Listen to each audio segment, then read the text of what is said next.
Welcome. This is the Hot Coffee Investor. Decided to do an update video for the week, including today, Monday the 20th. So I decided to do that for you instead of doing a day-to-day this time. We had some changes, all positive, one negative, but all positive. Um, so I'm pulling that up right now. Sorry I didn't do it ahead of time. Yeah, it should be good. All right. So, I did end up closing out that Tesla trade at a loss on Friday. After adding into it again on Friday, and I just decided that was it. Yeah, Tesla's down today, but you know, it's not down enough at all. Um, so today, profit went to 291.87. I traded AMD and SPY calls. AMD was 170 calls, made 163.20 on that. SPY calls was 534, made 128.67 on that. I was expecting to make 5 or 600 on that. Could have made 5 or 600, but while I was in it, it didn't do what I wanted, so I took the profits where I did because of the AMD trade, and I decided to just cash in and make my 291.87 for the day. Now, on the Tesla puts that I had since earnings, and I've been adding to every day, lost 699.31. My cost basis was 1,230.67. I got back 531.36. That wasn't a day trade at all. That was supposed to be a swing trade. It just didn't work out. So I was up over 2,000 something dollars last week.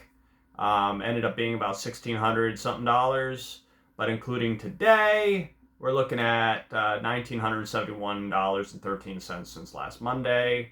For the month, we're looking at $3,345.20 so far. We still have 2 weeks left in the month, so I'm hoping to get to about 5 or 6K. Probably 5 would be safer. I'm playing it safe as much as I can. The Pfizer trade's still working out, still doing its thing. I sold cover calls on that again for $29.50 expiring this Friday.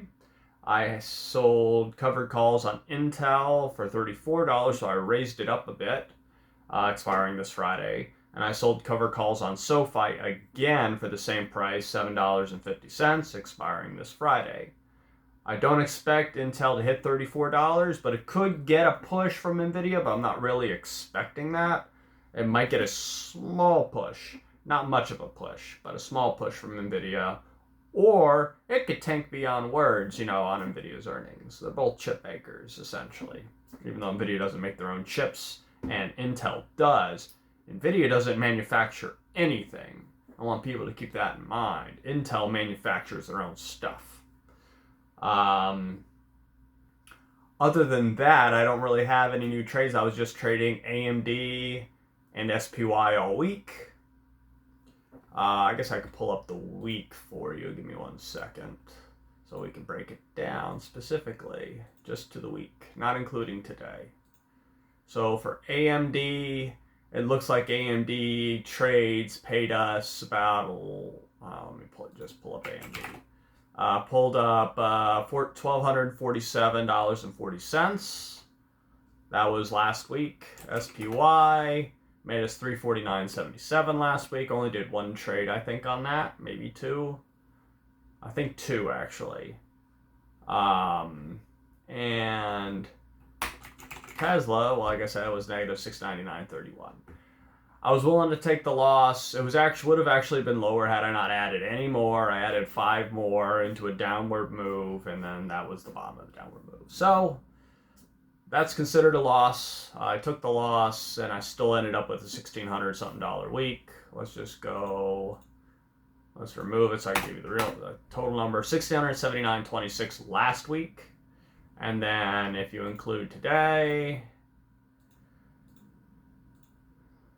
which I don't normally do, it's $1,971.13. So far, it's been a great month, $3,300 something dollars. from day trading. This doesn't include the dividends that were paid out had an execution date this month. I don't get paid those until June, so those aren't included. The number would obviously be higher between Intel and Pfizer. So currently the accounts are sitting at the brokerage account sitting at 21,805.66. Obviously much higher than the 18,000 something from the beginning of the month. And the Roth is at 86,3101, also improving, though not improving as fast. But that's to be expected. I'm not taking huge risks in my Roth. I'm not taking much of a risk in my Roth, in my opinion, because you don't get time back and you are limited to how much you can add into it. So tomorrow I'm going to be looking at SPY and AMD again, because that's been what's been working for me. As far as day trades go this month, I haven't lost a single trade. It's just kind of crazy when you think about it. I'm way overdue for a loss on a day trade. It hasn't happened yet, but I'm certain it's going to happen eventually this month. So I'm trying to play it safe and cut my losses as early as possible. But so far, this month is looking to be a very good month of, sitting on my butt and watching stocks. So, ironically, my most viewed videos are 2 car videos. The exhaust video was over 1,000 views, and the short of the poll was close to 500 now, I think. Maybe 468, something like that. It's slowed down substantially since it came out because it's short. So I'm glad y'all liked it, or everyone liked it. I wasn't expecting that kind of a response, to be honest. So if y'all want to see more of that stuff too, I definitely can do that.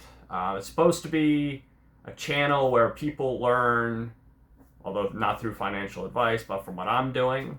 I'm not suggesting anything for you. I'm just telling you what I do, what I plan on doing, and whether or not it works out is another story, or is the story. So, basically what I'm preaching is, if you do the right thing with your money, and I'm not trading with my whole account, I'm trading with like $6,000-$7,000, of my account. So like a third of it, without risking a third. I'm not ever going to let it get to the point where I risk a third. The whole third of it, that's just not going to happen. I'll cut it and run before that ever happens. I'm basically preaching for those who are watching because of the car videos, that like the car videos, without ever touching the money you made from working at a job. You can, in 30 minutes to an hour, once you learn how to do it properly, on average, it takes quite some time. You're going to lose a lot of money before you learn. It took me a long time. I'm trying to teach how you can afford that car. You can afford it without ever spending any money from your paycheck. Okay? I don't work. This is all I do for a living, and I'm paying for the car. I bought the car, making the payments. That's the only debt I have, is the car payment. I'm trying to preach how you can do it, how you can actually afford the car. Okay? Because really with this whole, I'm drawing a blank here. This is all unscripted, so I'm trying to show that you don't want to spend your money on a depreciating asset. The GR Corolla is going to depreciate, period. It already is. It's not depreciating that much, surprisingly, but eventually it will. Eventually it will. And you don't want to spend your earned income on that depreciating asset, especially if you're working and doing this. Wouldn't you rather spend the money that you make quick to pay for the car and buy the car and modify the car if you want to do that too? And this goes for any vehicle. You don't want to spend your earned money on things that are going to lose you money. Doesn't matter if you love them to death, okay? Doesn't matter. Use the, technically, it's still earned, but the unworked for money, the money you're not spending 40 hours a week building. That's the money you should be putting into assets and stuff and paying your bills, not car payments, bills, necessities. Because you could just buy a $2,000 car, and the to repair it will cost you less by the end of the year every year, no matter what, even with an engine swap, even with a motor replacement too. If that's what your goal is, or if you have like a Civic and you want to do an engine swap or something, it'll still cost you less to do that than it will to make 1 year of car payments. Just the payments on an asset that's depreciating, but you own the car outright, so you don't have that depreciating aspect. It's already depreciated. So you can't, it took me a long time through a lot of faults with having a car hobby. Ironically, drugs would have been much cheaper. It wouldn't have been, maybe even healthier. Who knows? With all the stress involved with cars sometimes.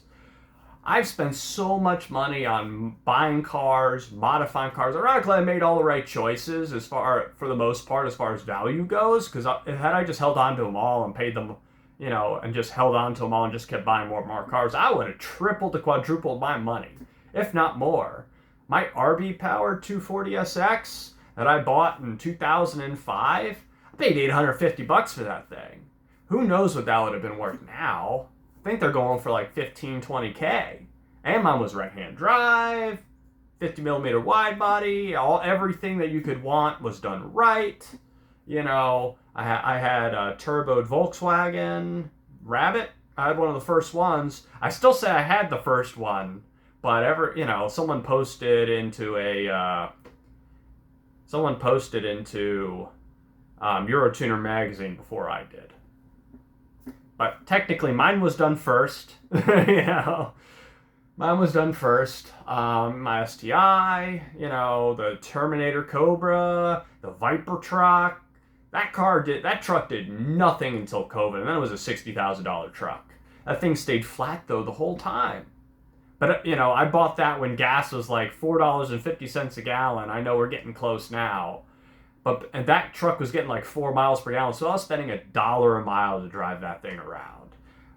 It was freaking cool though, and fast, surprisingly fast. But no, my R33 Skyline, my Celsior, which I sold. I think I brought that up earlier this year. All those things. For the most part, I haven't kept any of them. I've made money on my Type R, my MX-5 ND1, Club, all these things. Heck, I even made money on my Prius Prime that I had. I think I had that in the video where I first introduced the Celsior. I made money on that. I made a profit. I made more than I bought it for. New. But you add all the modifications to all these cars in there, I've blown through probably 150, 200K on cars, And looking back, I wish I had that money for now so that I could afford to actually do that. So with just $7,000 after learning, not now, after learning how to do this properly and manage your risk and kind of learn how charts theoretically work. And charting isn't science. It's mostly, you see what's happening and it's like a gut instinct of what's going to happen based off of premium movements in that range and news and market sentiment overall. And then you're either right or you're wrong on that. You can make a living off of $7,000. $7K. You just never let it get too nasty. Once you learn everything, you can make a living off of $7,000. It's literally all I'm using to trade out of my account. Everything else is currently invested, and I have cash on the side, but I don't use it. That cash is building interest. Fidelity's paying, 4.95% I think right now on cash. So, I'll just keep that cash on the side. I would, and I would draw that money every month to my checking account that I used to pay bills, and then that money stays stagnant. And then I'm hoping to build that money. So that also is paying me every month, and then I withdraw that money. So I just hope everyone is realizing what I'm with the car videos. The reason I started posting more of them is to show, hey, you can do this with, 15% or 9% basically of what it costs to of the value of the car. You can just get the car and make the payments. So as long as you've learned and haven't messed up really bad, you can do it. I'm doing it. I'm not doing $100,000 trades, $20,000 trades. I could sell everything and do that, risk more, but I'm not doing that. And you don't have to do that, So I hope this was a video that inspires you to go out there and learn and risk properly. And that in the meantime, you're using money to learn, that you don't mind losing to learn from your job. And once you finally learn, you can actually build up a lot of money consistently over the year. You're going to have months that are red. I've had those. I've had those this year too. But I just want you all to realize that the purpose of the car videos isn't just to show off. It's to show, hey, you can afford this with, a pretty minimal amount of money, basically just over what the car payments would be, because, interest rates nowadays are so ridiculous. So I just hope this was a good video for y'all. I hope it gets you thinking, hey, maybe I should start doing this. Instead of using my work money to pay for all these things, I can use my investment money to pay for all these things that I want and don't need, that may go down in value, which is fine, as long as it's not money you spent your life energy making. You can't get that time back. Okay? Now if you didn't end up buying the car or cars or whatever car you want, then that's extra. What would you do if you worked 40 hours a week with an extra 3 to 4K or even 1 to 2K a month, 1K a month? That's more than all your groceries a month. It should be. It sure as heck more than mine every month. With my child. I probably spend less than $400 a month on food, probably less than $300 a month on food, including going out to eat. So, what would you do with $1,000? Just $1,000. Forget about the $3,000. What would you do with $1,000 extra a month? That's $12,000 a year. What could you do with that? You could go on vacation. You could invest it, make more money off your money without actually trading it. You could, granted you're gonna have to pay taxes on it. You could buy a car, the car you want, and make the payments. You could, and if you can't, and let's say you have a bad month, well, that's what works for. But hopefully you don't have to do that. You want your work money to buy your house and pay your essentials. You can make your house payment. Although I think house payments are a little more than they were when I bought my house. They're quite a bit more actually right now. But you can make quite a dent on top of your work, making that payment, on top of your job or a career, making that payment and knocking out principal constantly, lowering the amount of interest in the end that you're going to be paying. I just want people to realize that you don't have to kill yourself working if you can work 40 hours and do this. I could still be working, but I worked 70, 80 hours a week for 14 years. At one point I worked 3 full-time jobs. Full-time, with overtime in all of them. And I don't want to do that again. So, and I haven't. It's been a while since I've worked for anybody. So, I just want people to do well, learn that this is possible, as long as you're not greedy, And as long as you don't take unnecessary risks, I mean, most of my income has been from just trading the S&P 500 this month. It's the least risky trade. So, anyway, I hope you all enjoyed the video. I hope you learned something. I'm just explaining this whole time what I'm doing. You know, and what's working for me. It could work for you, it might not. It depends if you're still learning. If you're past the learning phase, this may help you not lose a ton of money. You know? So, I'm not selling any courses. Everything's unscripted. I'll never sell any courses to you. I just want to help the world, help people. So, and hopefully you didn't get in that GME trade like I told you not to. Take care.